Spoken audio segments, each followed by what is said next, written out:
Hello and welcome. You are now looking at Microsoft Word, and in it is a fully transcribed document from Dragon Naturally Speaking. And you'll be able to use Dragon Naturally Speaking in order to make your recordings into fully typed documents. This gives you the option of being able to create a document in your mobile device that turns into either an MP3 or MP4, or using the Dragon Naturally Speaking mobile application in order to transcribe the document right on your mobile device. And we'll be talking about some of the other work that we can do with Dragon Naturally Speaking: editing by voice, formatting by voice, using search by voice, voice pressing, and voice clicking. We'll also talk about how to use Dragon to navigate the web, as well as to post on social media.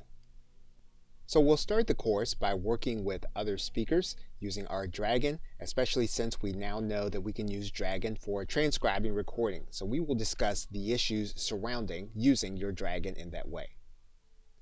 Okay, so with that, thanks, and I will see you in the first video.